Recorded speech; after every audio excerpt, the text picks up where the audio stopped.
China stay firmly committed to practice the true multilateralism. No matter how the international landscape may evolve, China will stay firmly committed to safeguarding the international system with the UN at its core, the international order based on international law, and the basic norms governing international relations based on the purposes and principles of the UN Charter.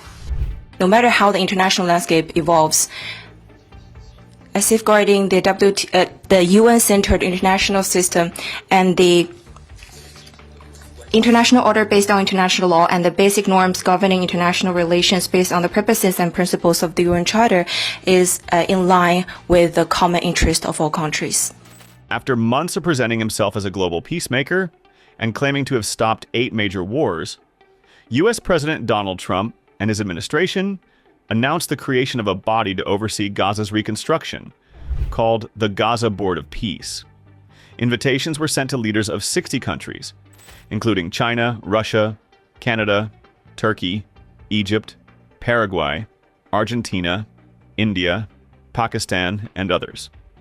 While close ally Hungary quickly accepted, Canada's Prime Minister Carney, UK Prime Minister Starmer, and Russia's President Putin chose to weigh the specifics while vowing to do their part toward Gaza peace. While one side is elated and the other is choosing diplomacy by weighing its options, China stands firm, voicing reluctance to join Trump's version of the United Nations. On January 21st, China announced it would support the UN system after being invited to join the Gaza Board of Peace. Foreign Ministry spokesperson Lin Jian at a news conference on January 21st said, "No matter how the international situation may evolve, China will firmly uphold the international system with the UN at its core." Yesterday, China said that it had received the U.S. invitation to join the Board of Peace. On January 20th, President Trump said at a White House press conference that United Nations should continue to exist, but the Board of Peace might replace it. What's China's comment? Will China join the Board of Peace? China already answered the relevant questions on the Board of Peace. About the UN, China stay firmly committed to practice the true multilateralism. No matter how the international landscape may evolve, China will stay firmly committed to safeguarding the international system with the UN at its core, the international order based on international law, and the basic norms governing international relations based on the purposes and principles of the UN Charter. It's reported that the United States President Donald Trump planned to chair a meeting on Thursday at Davos to sign the Treaty on Board of Peace. Is there any Chinese representative to attend the meeting? On the issue about the Board of Peace, we've already had the question yesterday. I have no more information to offer. China and the U.S. need to jointly implement the important common understandings reached between the two presidents and inject more certainty and stability into the world economy. On the issues that you mentioned about relations between the EU and the U.S., China will make no comments on this. And on the issue on Greenland, we've clarified our positions more than once, and China will always would like to develop our relations with EU on equality, and we also hope the EU side can work along with China. Asked about claims of rising global disorder under Trump, the spokesperson said China maintains that preserving a UN-centered world order is in the common interest of all nations, regardless of changing global conditions. China always support the individual diplomacy, and on the equality and mutual respect, we will have exchanges with all countries. And we are committed to be the harmony force, and we are not pursue the competition of the influence with other countries. No matter how the international landscape evolves, safeguarding the UN-centered international system and the international order based on international law and the basic norms governing international relations based on the purposes and principles of the UN Charter is in line with the common interest of all countries. Lin Jian made the remarks in response to questions about Trump's suggestion that while the UN should continue to exist, his proposed Board of Peace could potentially replace it.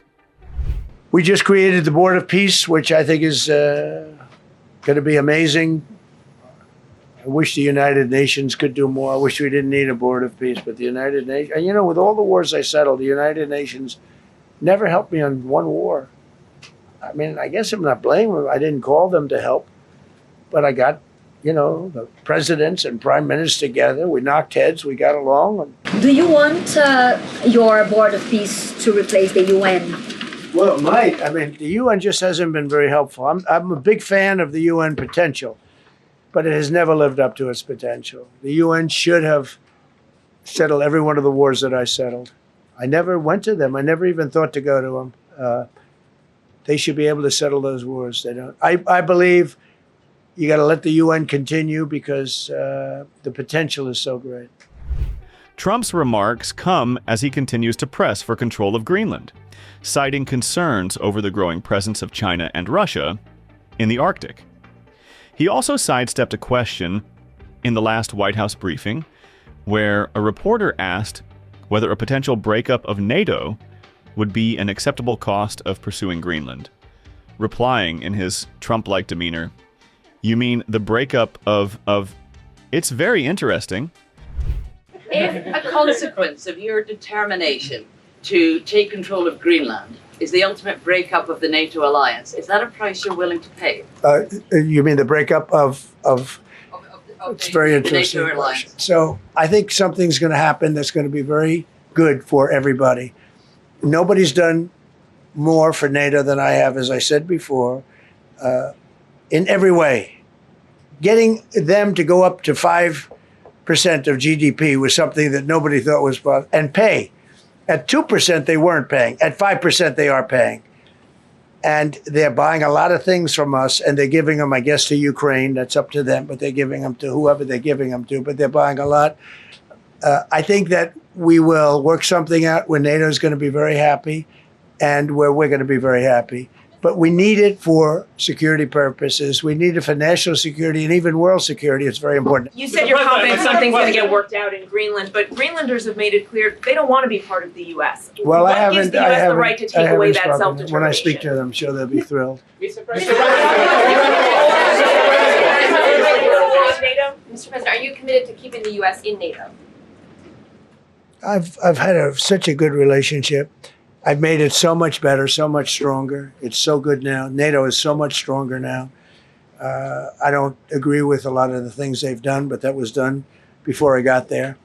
I think NATO's been good. Sometimes it's overrated, sometimes it's not. But we have a strong NATO. When I came here, we had a weak NATO. We had a NATO at 2%, and they weren't paying. You had a nothing NATO. NATO's, whether you like it or not, it's only as good as we are. If NATO doesn't have us, NATO is not very strong.